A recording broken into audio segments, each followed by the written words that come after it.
A story of two teams that ended up going in parallel directions. This one is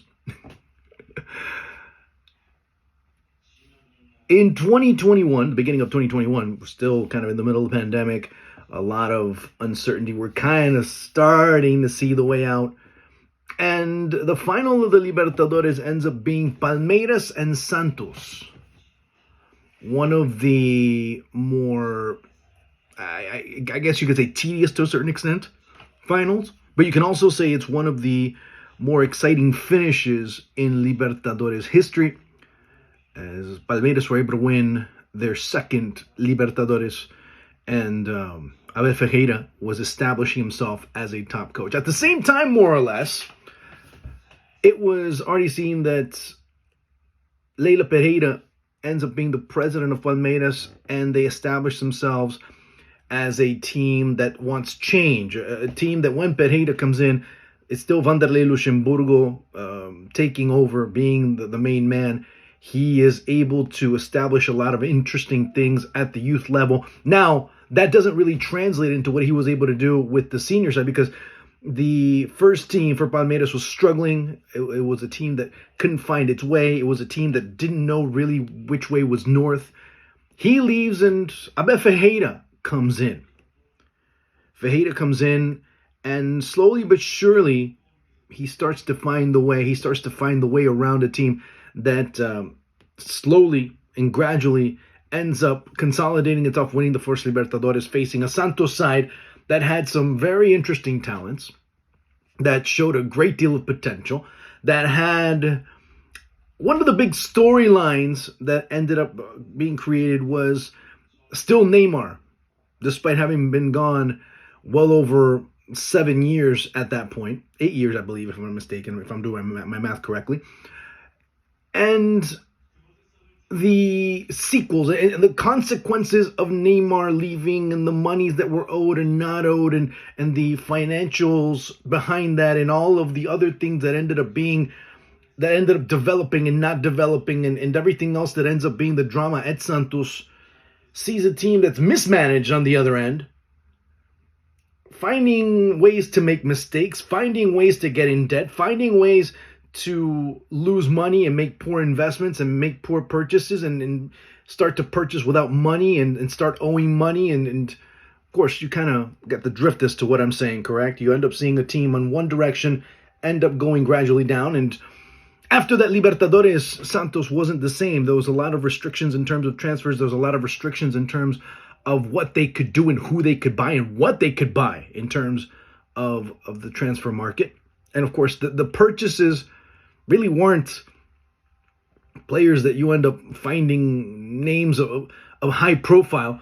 Although you see returns such as Jefferson Soteldo, who had left and made some quick rounds in Mexico, only to come back and kind of not end up being the Jefferson Soteldo 2021. Although if you looked at him with the national team in 2023, he ends up being one of the big stories for the Venezuelan national team. Tomás Rincón, a hard man, Venezuelan international hard man, comes into the fray at Santos, and okay, whatever. He's a hard man, but at times you could even say he's a dirty player. So let's not blame it on Rincón. Let's be honest. He comes in and does whatever he can under what's going on. You had 7 coaching changes in the last 2.5 years. Maybe more than that now. Almost 3 years you've had that many coaches.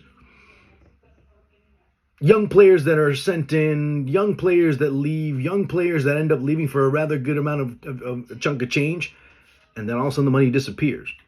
Santos ends up being a team that ends up being completely mismanaged. The year after they end up in Libertadores, they fight to avoid relegation successfully. Last year, they fight to avoid relegation successfully. This year, not the case. Santos is relegated for the first time ever in their 111-year history. Santos end up going down. Meanwhile, you look at Palmeiras on the other end. Under Leila Pereira, one of the more successful runs in club history. With Pereira, in the last few years, they've been able to win 6 titles. 2 Brasileiraos, 2 Libertadores.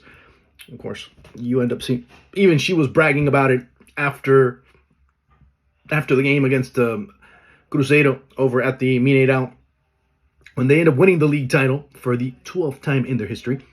Palmeiras know exactly what they need to do. They know exactly what they're focused on. Three people that you have to, well, let's start with Pereira first, because the three people that end up talking about what we need to do. Immediately when Pereira's asked, okay, so we're focusing on next year now. We're focusing on what we have to do to keep this team together, to keep this team as together as possible. The most important aspect for her ends up being, I'm going to do what's possible and what's impossible to be able to keep Abel Ferreira, the architect of this project, the man that's been able to consolidate everything and make Palmeiras the most, and you can even make arguments for that, or one of the most successful teams over the last decade in South American football. Gustavo Gomes, after winning, said, hey, by the way, I'm going to relax. I'm going to enjoy the Christmas holiday, but immediately I'm starting to focus on the Paulistão and being able to win that and going and fighting and we're trying to win Libertadores yet again. Excuse me. And not only that, Endrick, as he was the star of the match against Cruzeiro, the match that all they needed was a point. They end up getting it. They end up winning their 12th league title, like I said before. Endrick is asked, so you're already visualizing playing with Camavinga, with Rodrigo, with Vinicius Jr. over at Real Madrid, right? He's a few months away from doing so, and the clock is starting to tick. He's like, no, I'm not thinking about that. No. I'm thinking about winning the Paulistão. I'm thinking about the Super Cup, which are the two tournaments that he has left with Palmeiras, and looking to win them. Many have said that Endrick ends up being the different Brazilian because he's not thinking about going and partying. He's not thinking about the social life. He's thinking about football. He's thinking about his career and focusing on the task at hand, which is being prepared for the next challenge, getting ready, getting his mindset for what comes from it. He's 17, ladies and gentlemen. He's 17, and he's doing this. So let's keep that in mind when we start looking at him, when he does indeed, in a few months' time, make that leap across the Atlantic.